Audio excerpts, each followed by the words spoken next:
So here at 65, Mikey Caliendo reached the finals last year, motivated to avenge one of his 3 losses this year against D. Lockett.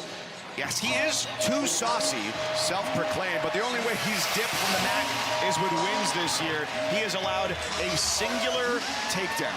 He is really impressive in year number 1. One of 5 freshmen in this lineup. We were just talking, Jordan Burroughs, Rock Harrison, the lack of experience in this lineup for Oklahoma State belies how good they really are.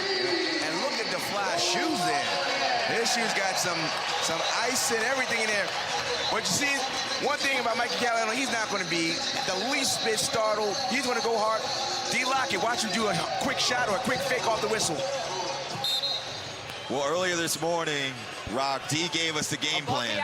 Right? He said first takedown in the first period, he was going to get 1 in the second, and then late in the third, ahead, he was going to look for a counter offense.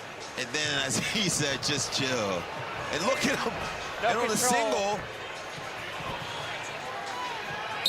Stalling green. Mikey Caliendo went right at him. The spatial awareness there of D. Lockett was impressive.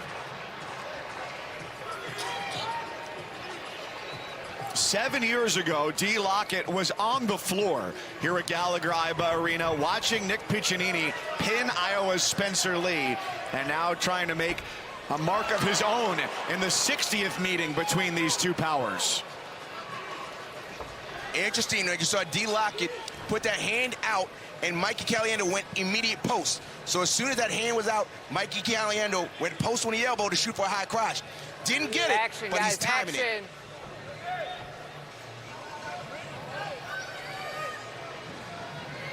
Caliendo, just a crafty veteran.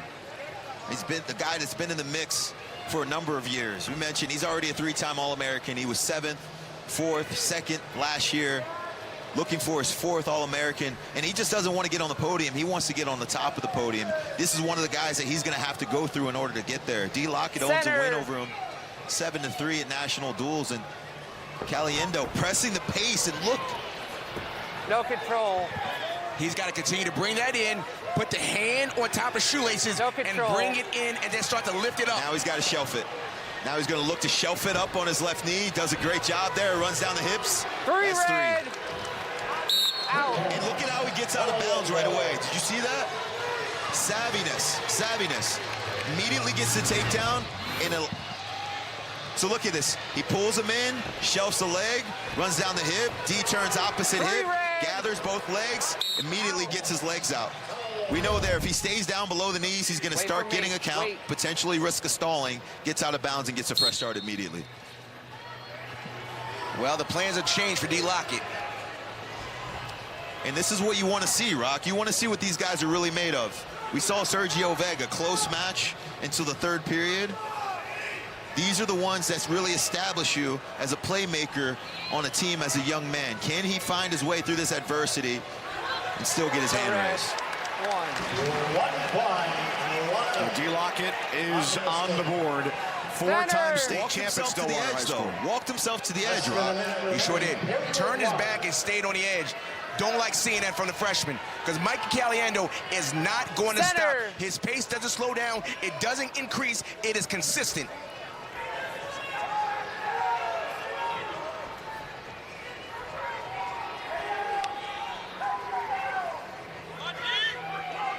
We were talking about how Oklahoma State, between their guys, was kind of pushing off and sealing off the mat. Mikey Caliendo's doing the same thing. He is keeping D. Lockett's back towards the out of bounds. And cutting him off with his lateral motion. Look, he's not circling, allowing D back to the center. He cuts him off, absorbs the attack, throws it by. And he's got the lead 3-1 at the end of 1. At our intermission, Quinn Kesnick with David Taylor, the Oklahoma State head coach. Joined by David Taylor, head coach of Oklahoma State. Coach, how would you describe the effectiveness of your freshman class? I mean, they're close. I mean, these kids, they motivate each other, they inspire each other. They're building a foundation here, and we got something special. This arena is something special tonight. You've been around the world, you've been around the country. How would you characterize this crowd? It's a rock show. I mean, these guys love wrestling. We're giving them some stuff to be excited about. It's a place that people are going to fear wrestling. Stillwater, it's where wrestling lives. Thank you, Coach. Thank you. Where it lives, baby! Cowboys have never lost a duel here at home under David Taylor. A commanding Come on. 17-5 lead here, just past the midway point. A perfect 12-0 in his second season at home. Stillwater, where wrestling lives. I've never been to a tailgate like this for a wrestling match, so I'm a believer. I've never been to a tailgate, period, for a wrestling match, Rock. That was something I'd never experienced before today. And D-Lock has spent a lot of time on the edge in this match. Michael Caliendo doing a really good job of keeping the pressure forward, digging underhooks, maintaining pressure in the front headlock. And he's eating those doubles. It's the 3 doubles that he's had. He's eaten all 3 of them. Action. Rock, had you ever ripped the head off a crawfish before today? No, I used to rip heads out of guys I wrestled, not a crawfish.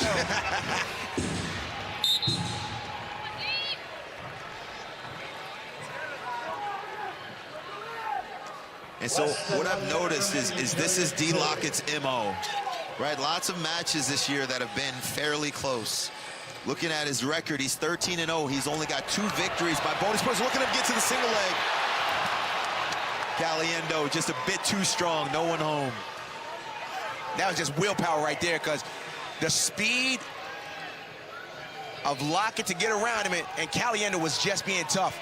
We were talking about that. He's been in his position before. Caliendo's a different type of athlete. He is athletic, he's strong, and he's mentally tough. Well, D's gonna have to start chaining some of these sequences together. He's not gonna be able to catch him with a straight double from out front. Right, Caliendo's prepared. Notice the level of his stance. He's keeping his hands at home. He's not really reaching, only with his trail leg hand. Immediately dropping down to the 3-point stance, being ready to absorb the attack. Short time in the second. Riding time is only 20 seconds in favor of Caliendo, and he will take that lead into the third period. Q here on home mat for D. Lockett, who grew up 8 minutes from this building. Yeah, a Stillwater native who's in the kids club here on campus. He originally verbal to John Smith, had to kind of reopen his recruiting process. Took a second official visit with David Taylor. David Taylor actually played video games with him, played college football with him, and he liked the competitiveness of D. Lockett. This home crowd, though, nothing new to him. He's been coming to these matches since he was a kid. Grandma, sisters, brothers, mom, and dad. He is the hometown hero with all the restaurant recommendations as well. Eskimo Joe's on the list. I don't understand why D. Lockett is just going to the out of bounds. He's got a stall call against him. He does not want to hang out here. You got to get out the officials, get into the official's head that you're wrestling. This is not a good look for him, and Caliendo needs to stay right there. He doesn't need to do anything else but just make it difficult for him. He's going at him. And you see how Caliendo didn't circle? He went right back to the middle. That's right, and D. Lockett's got to get going here. Caliendo's doing all the right things. He's just got to ready for the timing. He's got to time the attack of D. Lockett. We're getting close to a minute. We're about to find out a lot about both of these guys. Seeding implications for this 165. Caliendo matching position. This place is loud right now. They're trying to egg Dion. Hey, it's time. It's time. Start your sprint now. Deal with the fatigue later. It looks like he wants to create the perfect opening for himself to unleash one of his attacks and get to the legs. But it looks like he's going to have to start to chain these together and try to create a flurry to give himself a chance. Caliendo's wrestling a very smart match here. He wants to stay engaged. Watch the duck under there. A duck under by D. Lockett. Watch that coming. Because he's not getting to a shot. Watch a duck under. Caliendo's not clinging in ties for too long. Action. 26 seconds. Notice what Caliendo's doing with his hands. He'll engage for a split second, and then he'll break action and start to circle run. Right, he's looking to use his lateral motion to keep D off balance and prevent him from getting a clean shot off. He's got to keep those hands low. Keep the elbows in and the hands low. Elbows in, hands low. He's going to just circle there, just circle, just get out of bounds. Nothing there. There's that duck under. Elbows down. I think he's going to do it. What a tough match here. Mikey Caliendo's going to squeeze and hold, and he's going to shut this place up. Mikey Caliendo, what a great match.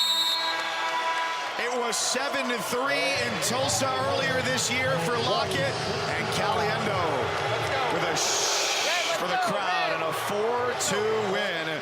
for the senior from Iowa. The last 2 seasons, he's lost 6 matches. 4 to Mitchell Messenbrink, 1 to Joey Blaze, who completed a perfect season this year in the regular season, 1 to D. Lockett, and the Revenge Tour has step number 1 here at Gallagher-Iba Arena.